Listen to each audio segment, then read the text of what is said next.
Test নেওয়া লাগবে না। আল্লাহ পাক একটা জিহ্বা দিয়ে 1000 আইটেমের খাবারের স্বাদ নেওয়ার মতন ক্ষমতা আল্লাহ দিয়ে দিয়েছে। আর জোরে বলুন সুবহানাল্লাহ। এই জিহ্বা দিয়ে আল্লাহ পাকের জিকির করা লাগবে, কোন বাবার নামে জিকির না। এই জিহ্বা দিয়ে আল্লাহর জিকির চলবে, কোন মাজারের নামে জিকির নয়। ও মুসলমান, আজিমউদ্দিন রহমাতুল্লাহ আলাইহি ওনার নামে একটা মাজার করলে আপনারা পারতেন, করেন নাই। কারণ মাজারে বেড়া বেরিয়ে আসে, ইমান নষ্ট করতে আসে। আর মাদ্রাসায় আসবে, আল্লাহ ওয়ালা হবে, নবী ওয়ালা হবে, দ্বীনের মুজাহিদ এখান থেকে তৈরি হবে। আল্লাহু আকবার, আল্লাহু আকবার।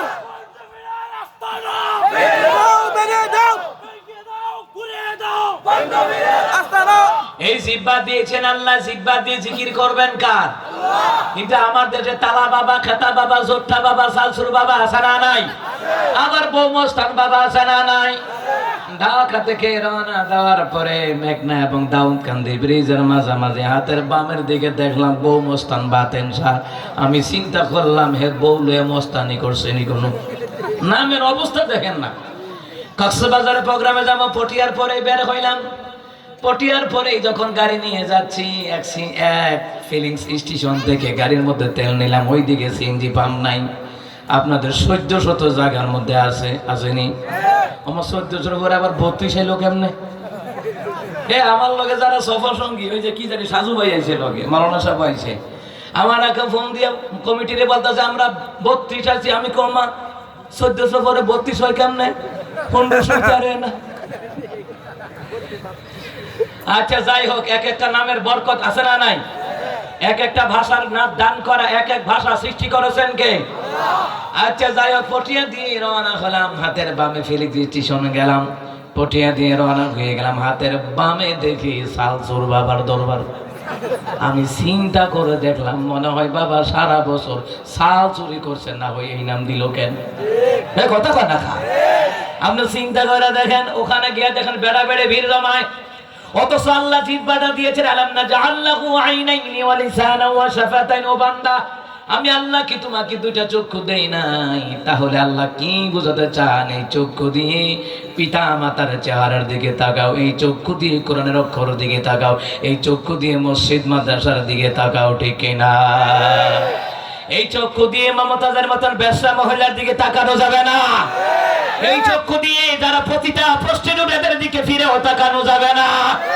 আবার এই জিহ্বা দিয়ে কোন বাবার নামে জিকির করা যাবে না, জিকির করবে আল্লাহর, ঠিক না? কিন্তু মুসলমান ইমানদাররা ওরা বাবার নামে গীত গায়, পীরের নামে গীত গায়, খানকার নামে গীত গায়, আর কয় কি কয় জানেননি? কিরামান কাতিবিন, রোজ হাসরের দিন আল্লাহর কাছে যদি করে অভিযোগ, আমি বলবো দুনিয়ায় ছিলাম খেতা বাবার লোক। ও বলে খেতা বাবার লোক, তখন তো ফেরেশতারা ভিডিও বলকে ভাইও বাতিরা, তোর খেতা বাবার তো ভিডিও টালা উস নয়, তোর তো হুশ হই থাকতো না। ও মুসলমান ইমানদার, ফেরেশতারা ভিডিও বের কইব, এবার বাতিরা জাহান্নামে ঢোক, ঠিক না? অথচ এই জিহ্বাটা দিয়েছেন, জিহ্বা দিয়ে একমাত্র জিকির করা লাগবে। জোরে বলুন তো কার? এই যে আজিমউদ্দিন রহমাতুল্লাহ আলাইহি ওনার ইয়াতিমখানায় এই জিহ্বা দিয়ে ছাত্ররা কোরআন পড়ে, হাদিস পড়ে, ওরা সূরা ইয়াসিনের আমল করে, সূরা মুলকের আমল করে, সূরা হাসরের আমল করে, আয়াতুল কুরসির আমল করে। নবী আলাইহিস সালাম বললেন, এই কোরআনটা আমলকারীদের জন্য কিয়ামতের ময়দানে আল্লাহর দরবারে এই কোরআন সুপারিশ করবে। এটা এমন একটি জায়গা, বরকতপূর্ণ জায়গা। আর ওই হক্কানি দরবার গুলি তো ওইগুলা যেইগুলার মধ্যে মাদ্রাসা আছে, উরুসের নাম দিয়া বেড়া বেডি নাচানাচি করে না। ও কথা কয় না কে? বিভিন্ন রাস্তার মধ্যে দেখবেন লাল একটা ডেগের মধ্যে শালু কাপড় ফুল টুল দিয়ে সাজায় রাখছে, মানে বাবার দরবার দিয়া যা, তোর টেহা যত আছে, আরে বাবার দরবার দিয়া যাইব মানে। ও আবার ফতোয়া দেয়, আরে বাবা তো ট্রান্সফার হইছে, বাবা তো মরে নাই, বাবা ট্রান্সফার হইছে। তো ট্রান্সফার হইলে বাবারে টাকা দিলে বাবারে উঠাকো গন্ত। কথা কয় না? এই বাবা গনে না, টাকা দিয়ে গণ্য নিতে পারে না। বাবার যদি এত ক্ষমতা থাকে, আর বাবার যদি এত ক্ষমতা থাকে, এত ভিক্ষু গুনার দরবারে যাইব কা? ভিক্ষুকে কবই তো উনি ধনী বানাইয়া দিয়া লাইতো। কথা কয় না রে মুসলমান ইমানদারেরা। আজিমউদ্দিন রহমাতুল্লাহ আলাইহির স্মরণে এতিমখানা, এই জায়গায় কোরআন পড়ানো হয় কার? হাদিস পড়ানো হয় মুহাম্মদুর রাসূলুল্লাহ সাল্লাল্লাহু আলাইহি সাল্লামের কথা বলে ঠিক কিনা? হুজুররা তালিম দেয়, এই যে হুজুররা যে তালিম দেয় লাভ আসেনি? আপনারা যে খাওয়ান লাভ আসেনি? আপনারা যে ইয়াতিমখানায় দান করেন লাভ আসেনি? খায়রুকুম মান তাআল্লামাল কুরআন ওয়া আল্লামাহু, তোমাদের মধ্যে ওই ব্যক্তি উত্তম যে কোরআন শিখে অপরদেরকে শিক্ষা দেয়। আরে আজিমউদ্দিন রহমাতুল্লাহ আলাইহি উনি শুধু ইন্তেকাল করেন নাই, মনে রাখবেন এমন একটা সদকা জারিয়ার এমন একটা ইন্ডাস্ট্রি চালু করে গেছেন, কিয়ামত পর্যন্ত ওনার কবরে হাদিয়া পৌঁছবে, ঠিক কিনা? শুধু ওনার কবরে হাদিয়া পৌঁছবে না, এলাকার যত মুর্দেগান আছে তাদের কবরে হাদিয়া পৌঁছবে, কি পৌঁছবে না? এই জন্য এই মাদ্রাসাগুলির দিকে আমাদের নজর দেওয়ার দরকার আছে না নাই? এই কথা কোন আছে না নাই?